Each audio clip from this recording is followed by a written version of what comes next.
Is Anthony Joshua in trouble? Anthony Joshua versus Francis Ngannou film study. In this video, we're going to be talking about how I think that fight is going to go, and if whether or not Francis Ngannou is going to be able to hit him, hurt him, and knock him out. Okay, so that's the beginning of the film study. We're going to be taking a look at uh, a lot of stuff. So first off, Francis Ngannou, what kind of fighter is he? What kind of fighter is going to give Anthony Joshua a problem? Well, as we saw with the Andy Ruiz clip there, when Anthony Joshua gets trigger happy, he likes to throw a lot of punches, flood the line, he's fast, he hits kind of hard, right? He did knock Andy Ruiz down, but he's such a big guy, pound for pound. If he's not sparking guys, he just doesn't hit that hard pound for pound. And I do want to say someone like Francis Ngannou, pound for pound, very, very hard puncher, right? Now, he's not as fast, he's not as quick, he's not as sharp as Anthony Joshua, and all those things are going to be very important. But he loves to counter every punch, right? Here's a, like they call it like a monkey palm kind of thing. Mikey Garcia does this, jump in with the left hook, whip it in, try to rip the guard down, smash the right hand over the top, and Francis Ngannou is countering with the right hand. Now, he hit Tyson Fury with this shot here, and I think he hurt Tyson Fury in the first round. Tyson Fury didn't show it. He didn't lose like any bounce. Tyson Fury still won the round, and this is a really important idea because Francis Ngannou does have the capability to land one hard punch per round. But these are boxers. These guys have been hit. They've been hit hard. They've been hit a lot in fights. Many, many, many multiple times. They get opportunities to go down and get up. The fight doesn't just end when you go down and someone just walks up to you and starts punching you in the face and you're on the ground. You get a break. And I don't know if that means that people have a better chin in boxing or, more good chins rise to the top, yada yada. Comes in with the left. And then again, check him out, trying to counter with that left hook. Now, this is really interesting because originally when I noticed the film study between Fury and Ngannou, I knew that he tried to counter the right hand with that, but it's interesting to see him in a boxing form try to counter absolutely everything with that left hook. Now, it's round two. Tyson Fury's coming in with the jab to the body here, right? He's got a good active guard. He's controlling some space, giving him some feints here, feints him up, comes down here, gets smacked in the face with the hook. Now, if we watch his face here for a second, watch him touch his nose right there, right? Touch his head, right?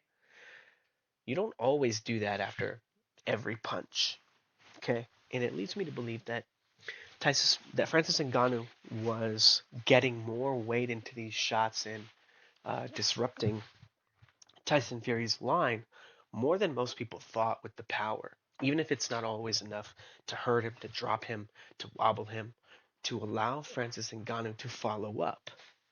It was a decent enough amount of power. Again, countering the left hook here again.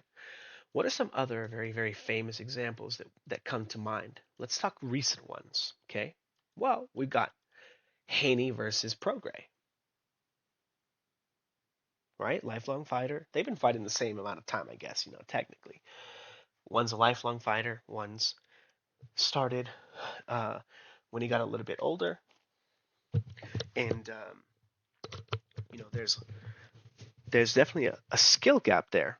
And I want to say I do have an extreme respect for Regis Prograis, but there was some limitedness there in his ability because he came up as a puncher, right? And the parallels there I think are very interesting because I do think that if a puncher follows around a boxer on average, he's going to get outboxed. He's got to land those shots. And, Prograis wasn't really able to land those shots against Haney, right? And you wouldn't imagine that Francis Ngannou could land them against Tyson Fury, but if we take a look at the sequence, here he is jumping in with the one, the two.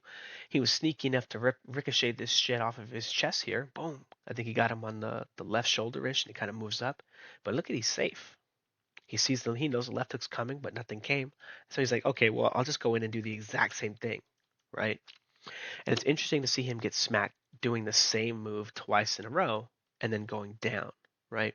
How often is that going to happen? Well, that's also exactly what happened to Anthony Joshua against Andy Ruiz.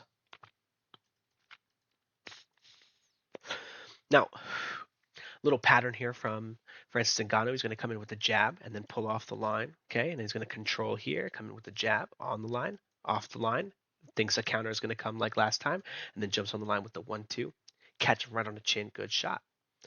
Decent little pattern, right? If we watch it, like, it's like kind of cool, whatever, Is it high level? Is it super sharp? Is it any of those things? Not really.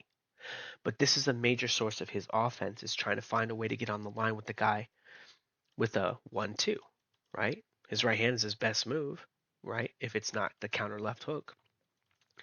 But his offense is very, very, very stale. It's very low, it's very slow. He's not super active himself. And this leads me to believe that in spite of the fact that he's quick with his hands, again, countering that shot, boom, countering with the hook to the head, he's so good with this shot and he's so good when he can get his 1-2 off. But all the stuff in between, and again, trying to counter here with the 3-2, following it up, almost there just to be hit by Tyson Fury, though. Tyson Fury allowed to get on the line, throw a hard 1-2. Where's the real defense if he's not threatening his opponent's position, if he's not hurting him with these counters, right? So that brings us back to like the AJ example, right? Here he is coming with the 1-2. Again, very, very basic offense, trying to move it into a 3. Jesus Christ, crazy heavy hands, right?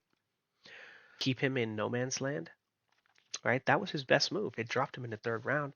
Tyson Fury was miles away from it, and he still got to jump on his line with the easiest 1-2 ever. Francis Ngannou is a sitting duck out in the middle of the ropes. Okay, you're gonna come to him, or he's gonna jump onto your line with the 1-2. But all the time in between that, none of that time is spent with him actually landing punches, scoring, right? Anthony, now, very, very good. Getting on the line, boom. Look at him through that right hand. Look at him shift forward. Look at him getting touched by that left there, right? A couple of punches there. Catches him here, boom. Good combination. Drops him. But Anthony Joshua does have a particular weakness to that left hook as well. Doesn't get his block up when he gets to the left side of the line. He's in a great position, but his hands are not up. Comes back with the shot, avoided the right here. Comes back with a boom, boom. And then another right hand, smacked again, coming back across the line. Didn't get across the line of the target, didn't keep his hand up, didn't interact with his opponent, didn't beat him to the punch. And now he's going to come back with another right hand, jump right across the line and get smacked again. And now he's out, right? Now he's hurt. Now, Andy Ruiz had a tough time finishing Francis Ngannou, or finishing Anthony Joshua.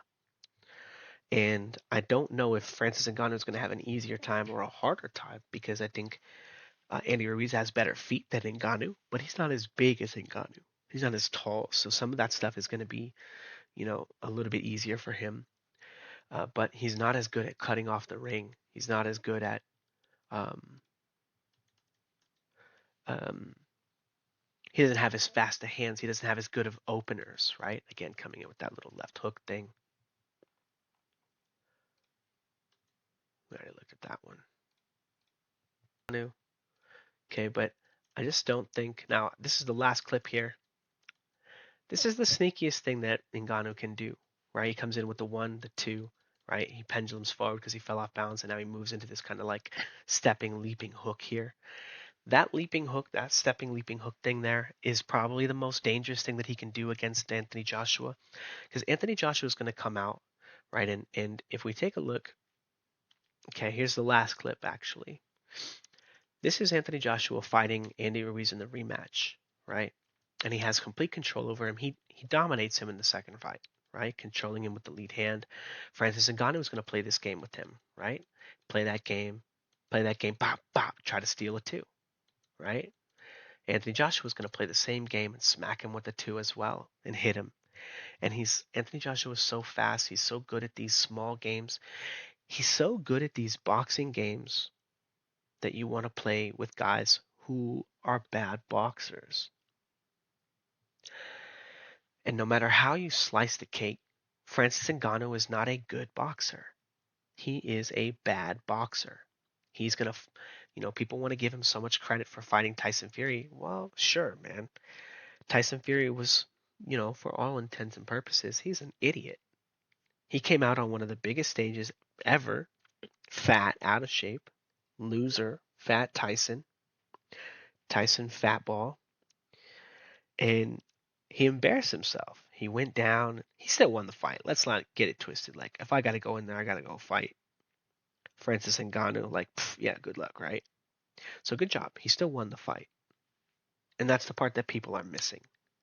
Is that Francis Ngannou followed him around for 10 rounds after, 7 more rounds after knocking him down and did almost nothing, threw almost no punches, only tried to kind of counter with that left hook. He got walked down and jumped on, right? With tons of right hands throughout the fight. And because they didn't drop him, people just assumed that Ngannou won the fight. No. Ngannou did better than people thought he would. Ngannou did better. And I don't want to say he did better than he should. He is 270 pounds of muscle. He trains to fight, but he's just not fast. His hands are not fast. His weight transitions are not fast. He's not going to be able to cut the ring off against Anthony Joshua, someone who has so much experience fighting guys like this. Now, with all that said, if we rewatch a little bit of this clip with the lead hand control stuff, I think that there may be a game here for Ngannou with a lead hook if he can play these jab games with uh, with Anthony Joshua. If he can keep him kind of on the line with him so he can throw that last clip, that last stepping hook after a 1-2 or before, just out of this position here. Because I don't think he's going to have, I think he's going to struggle, boom, eating this jab here, gets off the line before the right hand comes. I think he's going to struggle very similarly to Andy Ruiz in his ability to close the gap between Anthony Joshua and himself. And I think that if Anthony Joshua wants to make this an easy 12-round fight where he bores the pants off of everybody and Francis Ngannou doesn't land any punches, nobody criticizes him after the fight for losing, except for the fact that he doesn't wind up knocking Francis Ngannou out. That might be the only thing. I'm not saying that he couldn't, but I'm saying that the likelihood that he should go for a knockout, pretty low. The likelihood that he'll get one, pretty low. Um, so I think that, again, I think that this fight there is some danger to Anthony Joshua, but I think that Francis Ngannou, even though he's got the left hook and he's got obviously a right hand, he's got two hands and they both punch hard. It takes more than that to catch a guy and beat a guy. And if you didn't see that in the Fury fight and you thought he won the Fury fight, you're going to be disappointed in this fight too, because he probably will catch Anthony Joshua. And here's the thing: Anthony Joshua does not have a chin. Okay, I don't think Francis Ngannou's sparking him with one punch, but I think that's his only shot. So anyway, don't forget to like, comment, and subscribe. And if you guys are looking for personalized coaching, or you guys like film studies like this, you want to check out more film studies, check out the Patreon. There are thousands of Patreons from every film, from almost every major fight for the last 5 years on Patreon. So check them out. Um, yeah, see you guys.